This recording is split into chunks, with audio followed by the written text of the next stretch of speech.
नमस्कार, कुलाबा न्यूज 24 मध्ये आपलं स्वागत आहे। मी सिद्धेश अनिल भंडारी आज पुन्हा एकदा आझाद मैदानात आलो आहे। खरं तर आझाद मैदानात एक मोठ्या प्रमाणात आंदोलन सुरू असल्याचं आपल्याला या ठिकाणी पाहायला मिळतंय। पाली भाषा संवर्धन समन्वय समिती जी आहे ती पाली भाषा भवनिर्माण सत्याग्रहाचे एक मुख्य प्रवर्तक PhD विद्यार्थी बनते विमानसा जे आहेत यांच्यावर मुंबई विद्यापीठाच्या परिसरात प्रशासनाने भ्याड हल्ला केल्याचं म्हटलं जात होतं आणि पाली भाषेच्या या न्याय मागण्याच्या समर्थनार्थ बौद्ध समाजाचं मोठ्या प्रमाणात इथं धरणं आंदोलन या ठिकाणी आपण हे दृश्य पाहू शकतो। चलो आझाद मैदानचा नारा या ठिकाणी त्या ठिकाणी देण्यात आलेला आहे। त्याचबरोबर मुंबई विद्यापीठातील 3 प्रशासकीय अधिकारी आहेत त्यांना देखील तात्काळ निलंबित करण्यात यावं असं देखील या ठिकाणी त्यांची मागणी आहे। आपण हा बॅनर या ठिकाणी पाहू शकता, त्याच्यावर लिहिलेलं आहे कुलगुरू कुलकर्णी असतील, प्राचार्य कुलगुरू भामरे असतील, कुलसचिव कारंडे असतील यांचा या ठिकाणी जाहीर निषेध या ठिकाणी करण्यात आल्याचं आपल्याला पाहायला मिळतं। त्याचबरोबर 2005 पासून ते 2026 पर्यंत या 21 वर्षाच्या या कालावधीत एकही PhD होल्डर किंवा बुद्धिस्ट स्कॉलर या ठिकाणी निर्माण झालेला नाही। ही पाली भाषा विभागास अत्यंत शर्मेची बाब असल्याचं या ठिकाणी देखील म्हटलं जाते।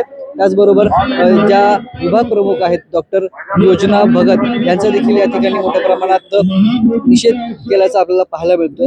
आपल्यासोबत काही आंदोलक आहेत, आपण त्यांच्यासोबत बातचीत करण्याचा प्रयत्न करूयात। आज आझाद मैदान या ठिकाणी मुंबई विद्यापीठामध्ये पाली भाषा भवन उभारावं, त्याचबरोबर SC ST OBC विद्यार्थ्यांसाठी एक वसतिगृह त्या ठिकाणी आहे लोकशाहीर अण्णाभाऊ साठे या नावाने। ते वसतिगृह गेल्या अनेक वर्षापासून बंद आहे।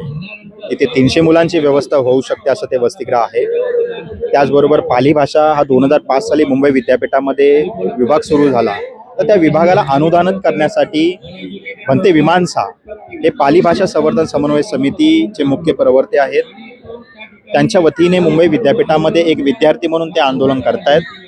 तर हे आंदोलन करत असताना भंते विमानसा यांच्या आंदोलनाकडे मुंबई विद्यापीठाचे कुलगुरू जे आहेत ते दुर्लक्ष करताना पाहायला मिळत आहेत।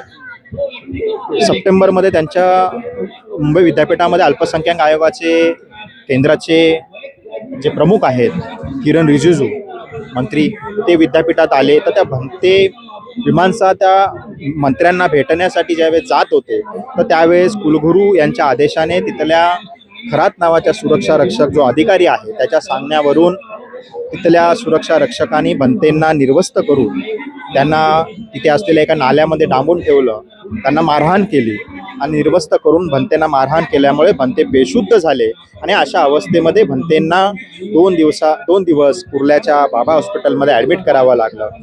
हा आंदोलनाचा एक प्रमुख पार्श्वभूमी आहे आणि गेली 6 महिने ह्या आंदोलनाकडे मुंबई विद्यापीठाचं दुर्लक्ष पाहायला मिळत आहे। म्हणून आझाद मैदानपर्यंत आम्हाला यावं लागलं आणि गेल्या 1 महिन्यापासून मुंबई विद्यापीठाने भंते विमानसा यांना राहत असलेलं त्यांचं रूम लॉक केलेलं आहे, सील केलेलं आहे आणि एका उघड्या जागेवरती 24 तास त्या ठिकाणी त्यांना राहावं लागत आहे।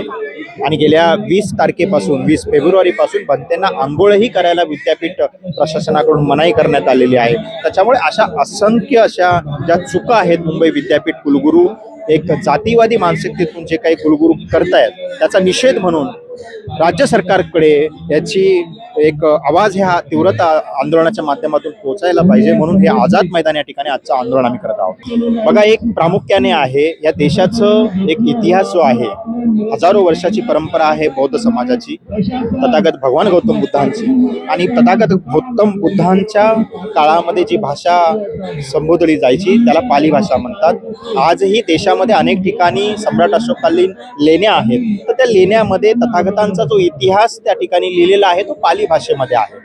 आणि ह्या पाली भाषेला मुंबई विद्यापीठामध्ये 2005 साली विभाग सुरू करण्यात आला आणि त्याचं शिक्षण करण्यासाठी विद्यार्थ्यांना त्या ठिकाणी आमंत्रित करण्यात आलं। म्हणजे आजपर्यंत हजारो विद्यार्थ्यांनी पाली विभागातून पाली शिक्षण घेतलेलं आहे पाली भाषेचं, आणि त्या विद्यार्थ्यांच्या माध्यमातून कुठेतरी ह्या समाजाच्या हजारो वर्षापूर्वीचा जो इतिहास लपलेला आहे तो बाहेर निघतोय आणि तो बाहेर निघतोय हे प्रशासनाला बघवत नाही आहे। तर आमची आंदोलनाच्या माध्यमातून ही मागणी आहे की 2005 साली आलेला पाली भाषा विभाग हा अनुदानित करण्यात यावा।